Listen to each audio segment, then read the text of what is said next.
Welcome to the No Budget Filmcast, where we dip into the independent film universe to highlight those little films that you might not have heard about elsewhere.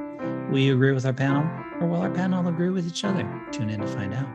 I am Milo Dennison, and joining me as always is Claire Milan. Hello. And Cathal Feeney. Hello. If you are watching us, you might notice our backdrops have a Blade Runner theme to them. That is because we watched Blade Runner. Oops, I went off the page here. Blade Runner Blackout 2022. So this is an animated short that came out in 2017 prior to Blade Runner 2049, the movie. But since this takes place in 2022, I thought it's 2022, so why not watch this and see how accurate it is? And it turns out not very accurate at all. It's written and directed by Shinichiro Watanabe, which I'm probably butchering his name. He's pretty well known actually in the animated universe. He did the Animatrix that they did in conjunction with the Matrix movies. And they kind of did the same thing in those movies where they had some animation that came out in between. I think it was the second and third, or first and second. I don't remember which one. And that's pretty much what this is as well. So the idea is this takes place between the original Blade Runner movie and the Denis Villeneuve movie, and kind of tells you a little story. I know that's Denis Villeneuve about everybody watching. So anyway, the movie, or the animated short, tells the story of a couple of synthetics. What are they called in this? Replicants. Is it replicants? Replicants. There we go. Thanks, Cathal. Yeah. So this follows some replicants. So basically, the scenario is the word has got it. There's a database that was created. It has a list of replicants on it, and the humans are basically going and finding the replicants and killing them. And so what a couple replicants decide to do is to, explode a warhead, do an EMP explosion kind of thing that causes database to be erased in order to get all their information out of the system so that replicants can actually be out in public again without worrying about being killed by the humans. So it's got a lot of nice animation in it with the animation style. We do get an Edward James Olmos cameo, who reprises his character from the original movie. So that's kind of cool if you're a fan of his. And it's nicely animated.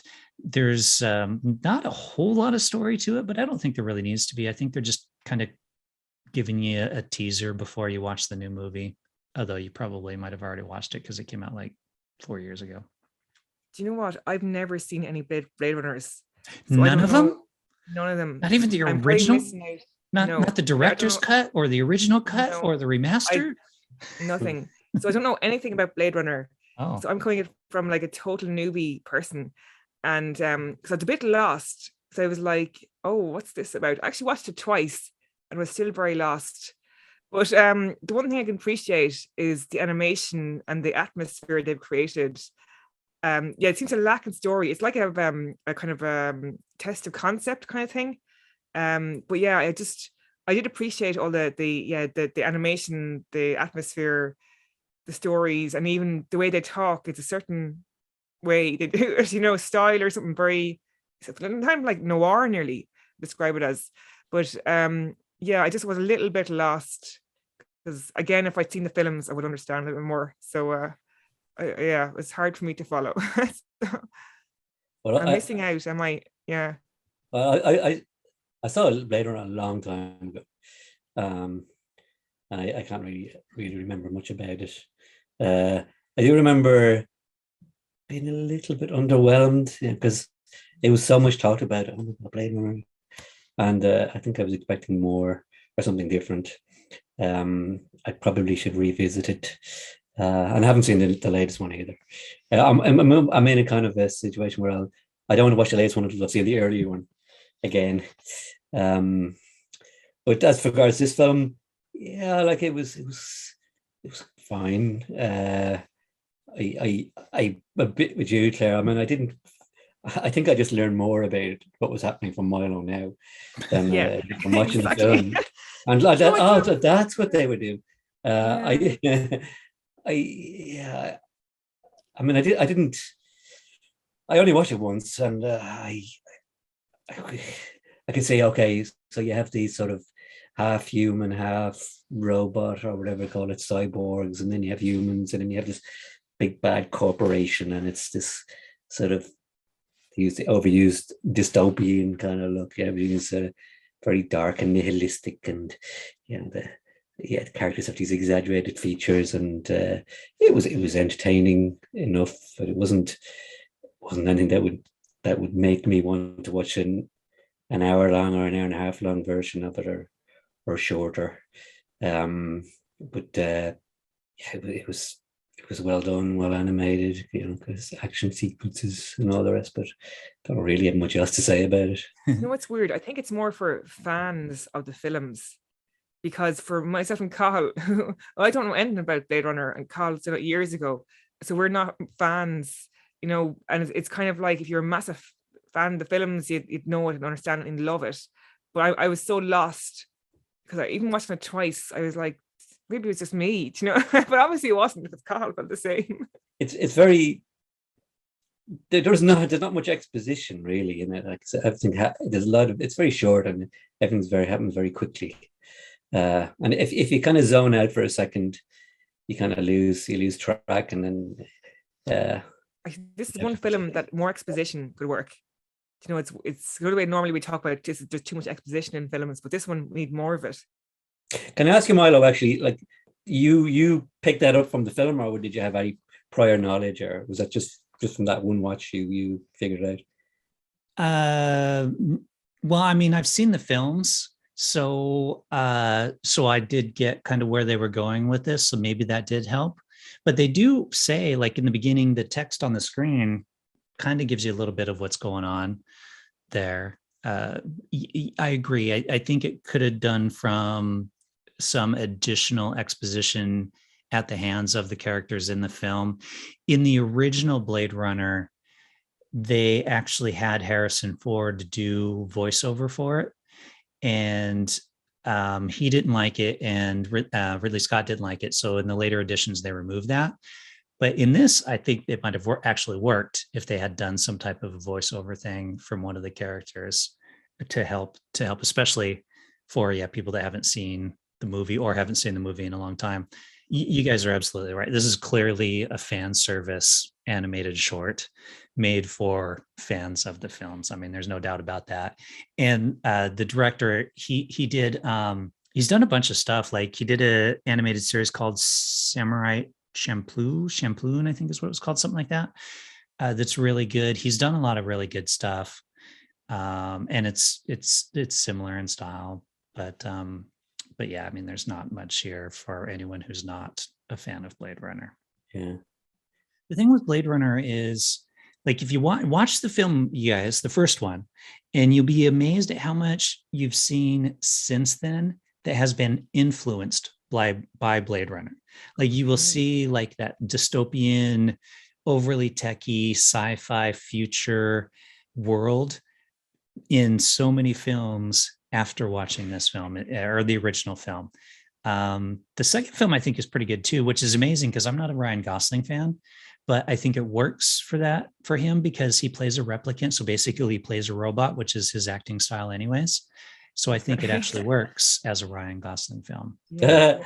He's good at playing a robot. So like with Blade Runner, the forerunner of all these kind of futuristic-y, kind of bleak landscapes. Yeah, I'm sure you could say there's stuff that's been before it all the way to Metropolis in some way, but I would argue, and I think a lot of people do, that a lot of stuff since this movie has really been like, I can't even think of some of them at the moment. The first one I keep thinking is Fifth Element, but in regards to the flying cars and the densely packed cities and that stuff, but that's more of a comical take on it, I think. Yeah. Dark World, maybe.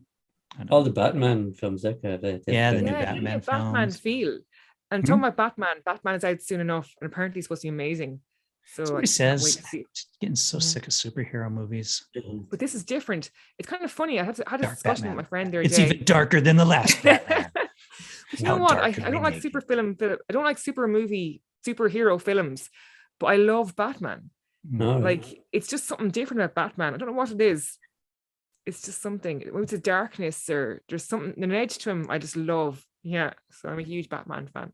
so maybe Blade Runner is the film for you then. Maybe it is. Maybe it could be a massive fan, Mhm. And of course, I think it comes from Metropolis, that old silent film. Yeah, that's what I was Look at saying. I think Metropolis. maybe It is. Metropolis is the original. Yeah, because they have the kind of the dystopian feel of that as well. Yeah, because the more you go back in film history, the more influences you see. It's fascinating. Yeah. But I really enjoyed the original Blade Runner. And if you're a movie person, I think it's worth watching. And to consider when it was made and the quality of the special effects are absolutely amazing. When was it made? We should challenge ourselves next time we're doing a kind of a futuristic review to try and do it without using the word dystopian. Yeah, really. Can we find something that takes place in the future that's not dystopian? Yeah. Good. Yeah. When was the original made? Was it made in the 80s or the original Blade Runner? Yeah. Mm-hmm. Okay. And back then it wouldn't have had massive like special effects or anything really. I'm gonna guess 83. God. But I could be wrong on that. Let's look it up. It was interesting as well, like back in the 80s, that they looked upon the 2020s, like this is going to be this mad future, like flying cars and everything. And it's the same with Back to the Future as well. That think about it, like when we were back in the day, and I never knew like we'd have iPads and taking pictures in your phone, and that would have been crazy, wouldn't it? Yeah, the way technology has flying cars. Yeah. Yeah. But I suppose from the perspective people were looking at it, say if you take the moon landing and go back 40 years, the advancement in technology was pretty, amazing. So or 50 years, like from 69, from 70, like 1920, But I mean, to sort of go from, just seeing like man flight barely kind of being discovered, and then landing on the moon, so okay, this is what we've done 50 years. So imagine what it'd be like in another 50 years. Yeah, imagine. Well, this is it. This is another 50 years now out there. I know. It's true. And probably still won't have flying cars.